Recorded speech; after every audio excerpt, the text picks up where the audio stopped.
Science en récit, un podcast de l'université Claude Bernard Lyon 1.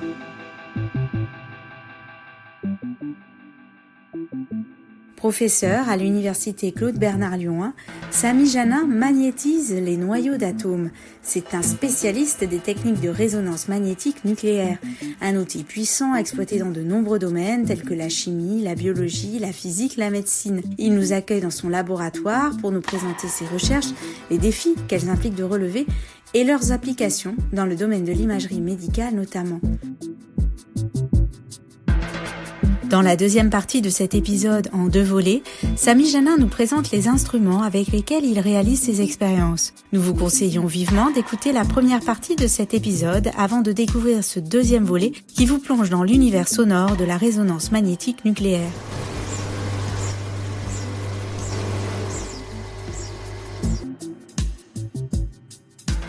Samy, on va à présent te suivre dans ton laboratoire afin de découvrir tes expériences. Mais avant cela, peux-tu nous expliquer en quoi elle consiste ? La résonance magnétique, c'est l'étude de la résonance magnétique des noyaux. Donc on va mettre des noyaux, des spins qui constituent en fait la matière et notre corps dans un champ magnétique statique, dans un aimant. Et ensuite on va envoyer des ondes radiofréquences qui vont être absorbées par ces noyaux, par ces spins, et ensuite qui vont être renvoyées. Et donc on va mesurer cette onde radiofréquence qui est renvoyée par les atomes. Et ça va nous donner les informations qu'on cherche. Ma recherche, elle est vraiment centrée sur le problème de sensibilité, le fait que ces noyaux, ils nous envoient cette onde radiofréquence, mais elle est très très faible. Elle a une intensité qui est extrêmement faible. Le signal qu'on observe est en général très très faible. Et c'est le problème qui se pose en résonance magnétique ou en IRM. Quand on va dans l'IRM, il faut rester longtemps dedans parce que on met du temps à acquérir le signal. Et donc la recherche que moi je fais, c'est augmenter le magnétisme de ces noyaux par des facteurs qui sont très grands, par des facteurs 10 000, voire 100 000, voire des fois plus. Et donc pour faire ça, on va prendre l'échantillon qui nous intéresse. Ça peut être une molécule qu'on va injecter dans un humain, ça peut être une molécule qu'on va analyser qui provient du sang ou de l'urine. Ça peut être un mélange de molécules qui est d'intérêt pour la chimie ou pour la recherche de médicaments, etc. Enfin, ça peut être plein de choses. Et on va prendre cet échantillon, on va le mettre à très basse température, près du zéro absolu. Donc on est à 1 Kelvin. On est dans un environnement très très froid. Et puis ensuite, on va appliquer des ondes micro-ondes à des fréquences très très hautes, à plusieurs centaines de gigahertz. Et puis, on va aussi appliquer des ondes radiofréquences à des centaines de mégahertz. Et donc tout ça sur la même molécule, au même endroit, donc de la très très basse température, des très très hautes fréquences. Et en plus de ça, on doit mettre tout ça dans un champ magnétique intense de plusieurs Tesla. Donc c'est en fait une instrumentation qui est vraiment très très très complexe. Et donc quand on va aller au labo, on va voir tout ça. Et on va dire que ça c'est un des premiers gros challenges, c'est de pouvoir faire fonctionner l'instrumentation. Donc on te suit. Ouais, alors on peut passer vers les bureaux et puis on va descendre au laboratoire ensuite. Donc là on est sur un plateau un peu open space. C'est ça, on est dans le grand open space du CRMN. Et là, on est vers les bureaux du coup des membres de l'équipe. Bonjour. Il y a Ayman qui est là. Bonjour. Ayman, lui, il fait un stage en alternance et il travaille sur un système qu'on a développé qui permet de transférer des solutions. Et il est en train d'en développer un deuxième pour des collègues qui étaient intéressés par notre système à l'École normale de Paris. Et puis voilà, c'est le deuxième, mais peut-être qu'ensuite on va en faire un troisième, un quatrième, un cinquième, et qu'il sera le futur CIO de l'entreprise de construction d'appareils pour la résonance magnétique. On va voir, on ne sait pas encore. Hello, voilà. Chloé, elle est en thèse CIFRE et elle travaille typiquement sur l'analyse des électrolytes qui sont dans les batteries. Et donc grâce aux méthodes qu'on développe, elle peut observer les molécules qui constituent ces électrolytes avec une sensibilité qui est accrue par un facteur 10 000. Donc ça permet d'aller voir beaucoup plus en détail, de voir s'il y a des phénomènes qui se passent. Globalement, je suis hyper contente d'être ici. Le cadre de travail est sympa et c'est toujours sympa de faire de la science quand on est passionné. Et puis ici c'est le pôle gestion. Bonjour Marilyn. Bonjour. Donc Marilyn, elle s'occupe de tout l'aspect de gestion du projet ERC. C'est pas rien parce que quand un projet ERC arrive, d'un seul coup il y a 10 personnes qui arrivent Et il y a des centaines, voire des milliers de commandes. Je sais pas sur le dernier RC si on était à 1300 ou je sais plus combien de commandes tu as dû passer. Et heureusement, Marilyn, elle est toujours hyper réactive et tout se passe hyper bien. Donc voilà, de nouveau, je parlais de l'équipe. Toute l'équipe, c'est vraiment un pilier. Et donc voilà, elle est appuyée par d'autres personnes. En particulier, il y a Camille là-bas qui elle gère tout le pôle gestion. Et donc ça, c'est hyper important pour une ERC d'avoir un soutien au niveau de la gestion qui soit de qualité. Et là, c'est de super qualité, quoi. Hello. This is Ekaterina. Elle travaille sur une nouvelle méthode de résonance magnétique à 0 champ magnétique. Donc on essaie de faire de la résonance magnétique cette fois-ci sans appliquer des champs magnétiques intenses, ce qui permettrait de faire de la résonance magnétique dans plein de nouveaux environnements. Donc d'aller faire ça dehors dans la nature, d'aller voir à travers le métal, ce qu'on ne peut pas faire aujourd'hui. Donc c'est vraiment extrêmement nouveau. On peut descendre. Donc là on descend au rez, donc là on était au premier, on descend au rez-de-chaussée. Et là on va rentrer dans la halle avec tous les appareils de résonance magnétique. Halle des spectromètres, RMN. Alors là, il y a plein d'interdictions. Donc là, il y a plein d'interdictions. Effectivement, il ne faut pas rentrer dans les lignes de champ magnétique avec des objets magnétiques, puisque les objets pourraient être attirés par les aimants. Donc, et pour mon téléphone, là, du coup. Pour le téléphone, il se trouve que, en fait, tous les aimants que vous allez voir ici, à part le gros aimant qui est tout au fond, il y a un énorme aimant qui a été pendant 10 ans l'aimant le plus puissant au monde, c'est le 1 GHz. À part cet aimant-là, ils sont tous ultra blindés. Ça veut dire que le champ magnétique est contenu dans la caisse en métal de l'appareil. Et donc à l'extérieur de l'appareil, on est à un champ magnétique qui est inférieur au champ magnétique terrestre. Donc tous ces stickers, ils sont là par sécurité, mais en réalité, tant qu'on ne vient pas dans l'aimant ou qu'on ne se rapproche pas de l'énorme bête là-bas, qu'on ne passe pas la barrière, il n'y a aucun souci. Bien que le champ soit des dizaines, voire des centaines de milliers de fois plus intense que le champ terrestre, il décroît très très vite. Et donc quand on va se balader entre les aimants, on ne sera pas soumis à des champs intenses du tout. Allez, on y va. C'est quoi qu'on entend ? Alors là, on entend énormément de bruits différents. Il y a des bruits qui sont dus au système de refroidissement des sondes. Donc il y a des systèmes qui permettent de refroidir les sondes, qui permettent de faire les mesures à des températures qui sont typiquement à la température de l'hélium liquide. Donc on entend des tchac tchac tchac tchac, ça c'est des cryo-coolers, c'est des systèmes de refroidissement, quoi, comme des frigos. Donc c'est ça, ce bruit-là. Là c'est vraiment le bruit d'un compresseur d'hélium qui va permettre de refroidir l'hélium, quoi, pour certaines manips. Et puis on entend beaucoup de ventilation, parce que sur tout l'électronique, sur toutes les consoles, il y a des ventilos.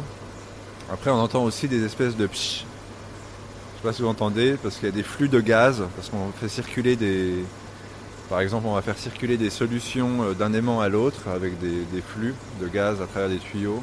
Il y a aussi des flux de gaz qui sortent des aimants, puisque les échantillons ils peuvent être injectés ou éjectés des aimants de façon automatique avec une pression de gaz.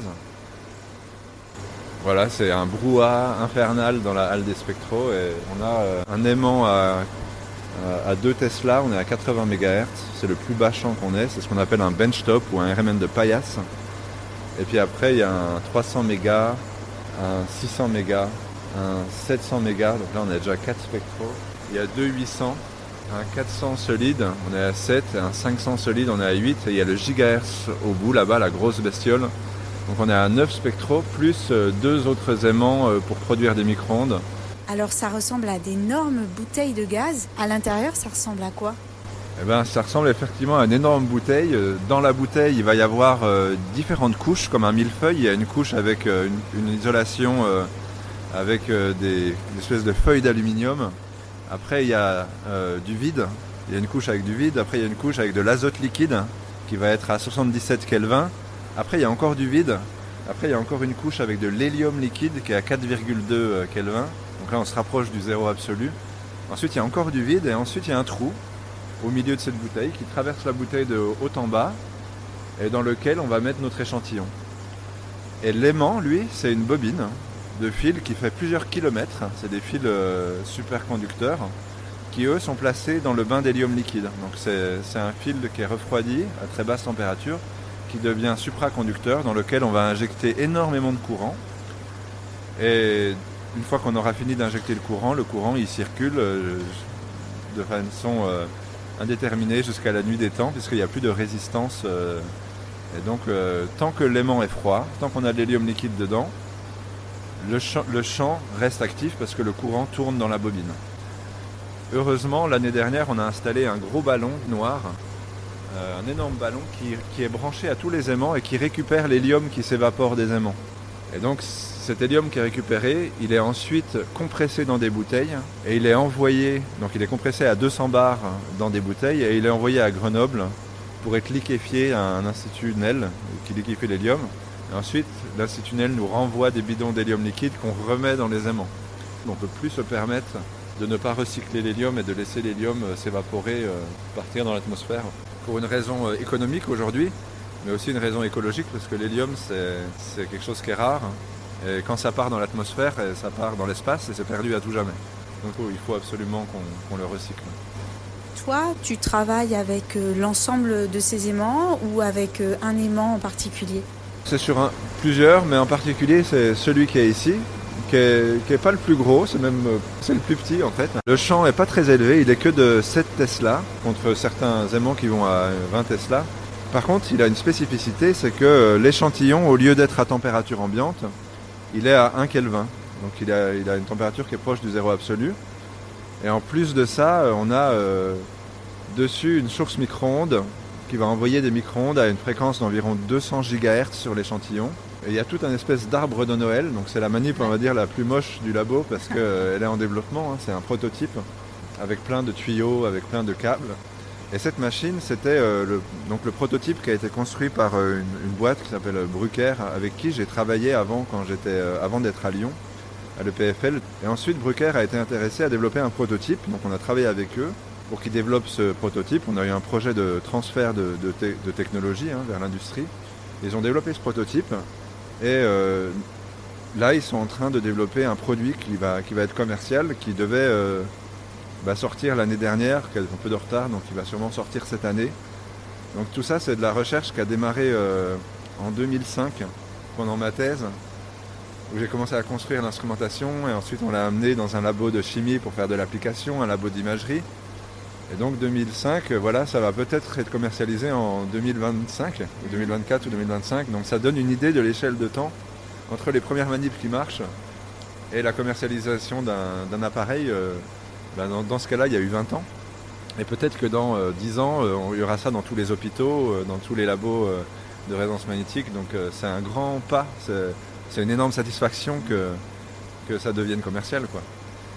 Il est relié à un ordinateur avec un grand écran où on fait le contrôle. Et puis il y a aussi des espèces de profilés aluminium qui vont vers les autres aimants, auxquels on va attacher des tubes dans lesquels on va faire passer la solution qu'on va préparer dans le polariseur. Donc on va mettre notre échantillon dans la machine, on va augmenter le signal d'un facteur 10 000 et ensuite on va projeter l'échantillon très rapidement vers un autre appareil dans lequel on va faire l'analyse.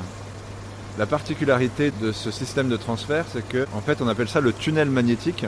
Il y a des aimants tout le long du trajet, des petits aimants, et donc la solution elle passe à l'intérieur de cet assemblage de petits aimants afin que le champ magnétique ne descende pas trop bas.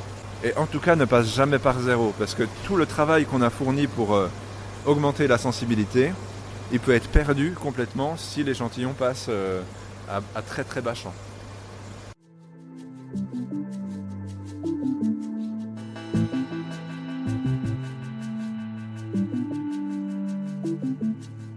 Alors là, on est dans le labo et en fait, on reste très peu dans ce labo. En général, on va dans les salles de contrôle. Bonjour. Bonjour. Et donc là, voilà, il y a plein d'ordis, puisqu'en fait, chacun de ces ordis est relié à une des machines. Et donc le travail se fait en principe ici. Mais il se trouve que là, il n'y a que 2 personnes. Donc on pourrait avoir l'impression que les aimants ne sont pas utilisés. En fait, chacun de ces aimants est utilisé à plus de 99% du temps. En réalité, les gens viennent ici pour mettre l'échantillon et ils lancent la manip. Et ils font les manips soit depuis cette salle de contrôle, soit depuis leur bureau, soit depuis chez eux, puisque depuis le Covid, on a mis en place tous les outils pour travailler à distance. Donc des fois, c'est plus confortable de travailler depuis le bureau. C'est juste au-dessus, dans l'open space. Et puis on peut travailler directement sur l'appareil. Et on vient juste de temps en temps pour changer l'échantillon. Et des fois, c'est même pas nécessaire de changer l'échantillon. Par exemple, là, il y a un changeur d'échantillons. C'est un appareil dans lequel on peut mettre plusieurs centaines d'échantillons et ça va changer les échantillons automatiquement à distance. On a fait le tour ? On a fait le tour.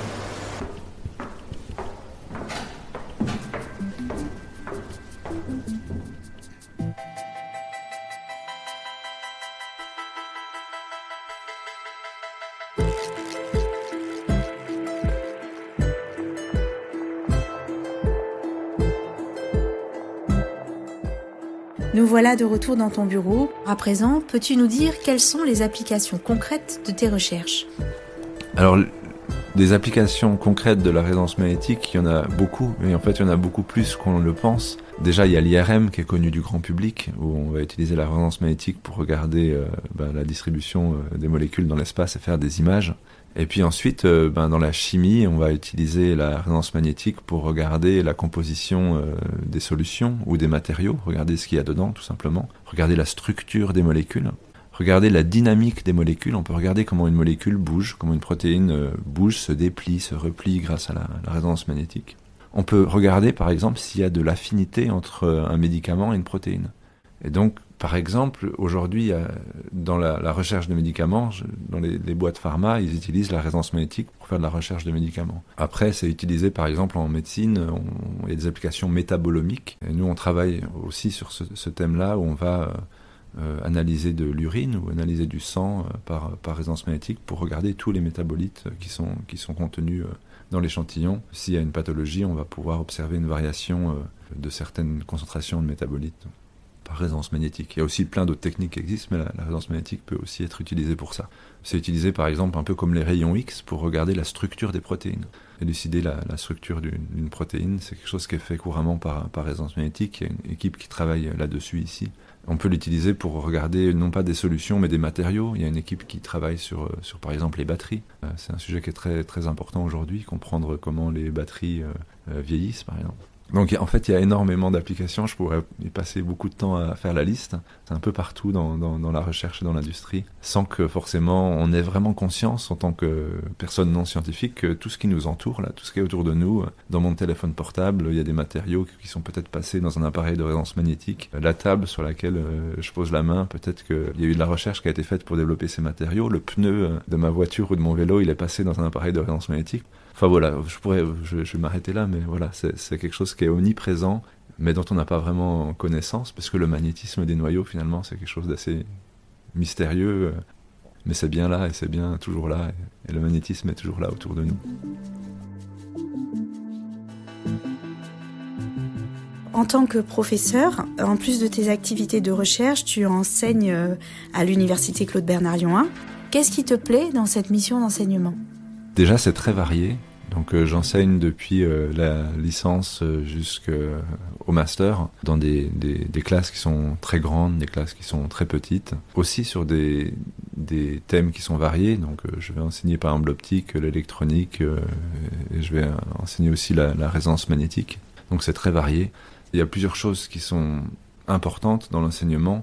Déjà, ça m'oblige, moi, quand j'enseigne sur la résonance magnétique, à sans cesse me renouveler, à mettre les cours au goût du jour, puisque dans les cours de Master 2, c'est des cours qui sont vraiment, on va dire, à la pointe de ce qu'on fait aujourd'hui en résonance magnétique. Et puis, des fois, on ressent l'enseignement comme un poids, parce qu'on est très concentré sur notre recherche, donc ça nous prend du temps.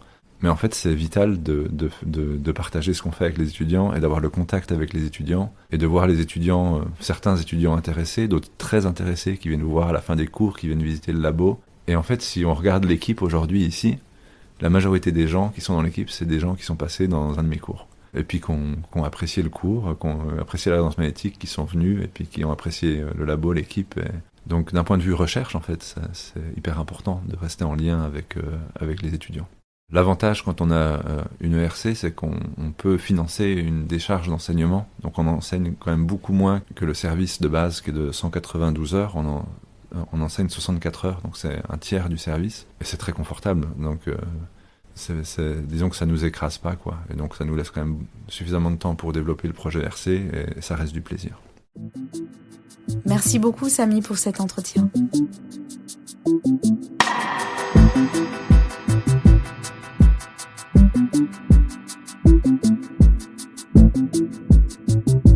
Cet épisode vous a plu? Alors n'hésitez pas à vous abonner au podcast Science en Récit.